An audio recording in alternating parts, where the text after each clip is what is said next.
Paper 7 भाषा शिक्षण। आज की हमारी क्लास का टॉपिक है भाषाई विविधता, यानी कि विभिन्न भाषाओं का होना। भाषाई विविधता को बहुभाषिकता भी कहा जाता है। बहुभाषिकता का मतलब होता है बहुत सारी भाषाओं को एक साथ बोलना। भारत एक बहुभाषी देश है। यहाँ 1000 से भी ज़्यादा भाषाएं बोली जाती हैं। इतनी विविधता के बावजूद कई भाषिक व सांस्कृतिकता भारत को एक ही भाषिक क्षेत्र के रूप में बांधते हैं। भारत में विभिन्न प्रकार की भाषाएं और विभिन्न प्रकार की सांस्कृतिकता होने के बावजूद भी एक भाषिक क्षेत्र के रूप में इसे मानते हैं। जैसा कि हमने सुना है कि अनेकता में एकता, ये हमारे भारत देश की बहुत बड़ी विशेषता रही है। बहुभाषिकता समाज में संप्रेषण को बाधित करने की बजाय सहायता प्रदान करती है। ये बहुभाषिकता यानी कि बहुत सारी भाषाएं बोलना, ये हमारे संप्रेषण को, हमारे विचार विमर्श को बाधित करने की बजाय हमारी सहायता करती है। अतः हमारी शिक्षा व्यवस्था को इसे दबाने की बजाय और प्रोत्साहित करना चाहिए, अर्थात विभिन्न भाषाओं के साथ विभिन्न भाषाओं को स्वीकार करते हुए हमारे शिक्षण व्यवस्था को सुचारू रूप से चलाना चाहिए। इसीलिए 1968 में राज्य सरकार के शिक्षा मंत्रालय या शिक्षा आयोग ने त्रिभाषा सूत्र लागू किया। त्रिभाषा सूत्र का मतलब है 3 भाषाओं के साथ, यानी कि आप विद्यालय स्तर पे और विश्वविद्यालय स्तर पे त्रिभाषा सूत्र जो है हमारे शिक्षण व्यवस्था में सरकार ने लागू कर रखा है, जिसमें पहली भाषा हमेशा मातृभाषा होती है बच्चे की, कि प्राथमिक स्तर, उच्च प्राथमिक स्तर तक आप बच्चे को पहली भाषा मातृभाषा के रूप में ही पढ़ाइए।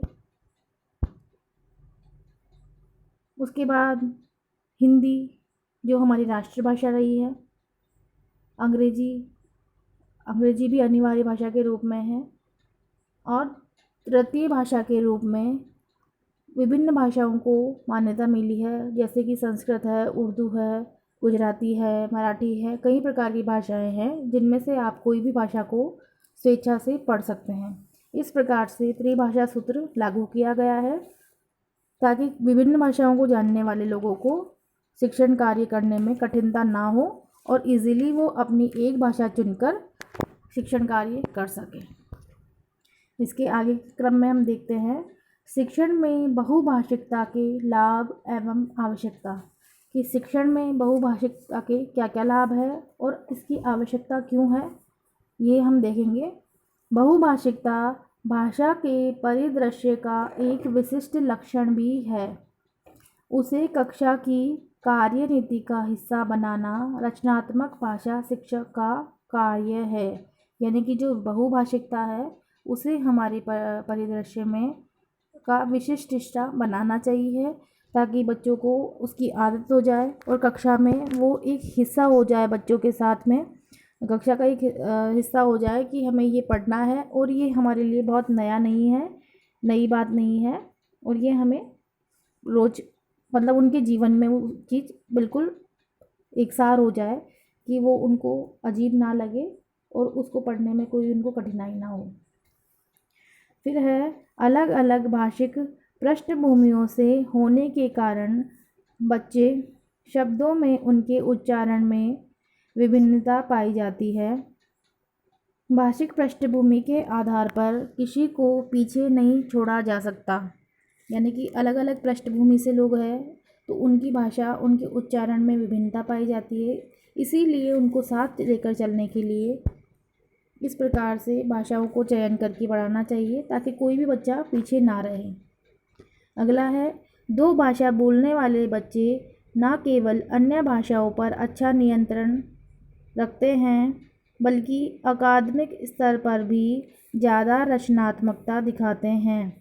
साथ ही उनमें सामाजिक सहिष्णुता भी अधिक पाई जाती है। 2 भाषाओं को बोलने वाले बच्चे जो है वो अन्य भाषाओं पे भी अच्छे से नियंत्रण रख सकते हैं, क्योंकि जब उन्हें 2 भाषा ऑलरेडी आती है तो उन्हें तीसरी भाषा सीखने में ज़्यादा परेशानी का मतलब अनुभव नहीं होगा, इजीली सीख जाएंगे और विद्यालय स्तर पर भी वो अधिक रचनात्मकता दिखाते हैं। द्विभाषी बच्चों की वैचारिक क्षमता अन्य बच्चों की तुलना में अच्छी होती है। यह विविध परिस्थितियों से जूझने में कुशल होते हैं। अगला है, इससे स्कूल छोड़ने वाले छात्रों की संख्या में कमी आती है।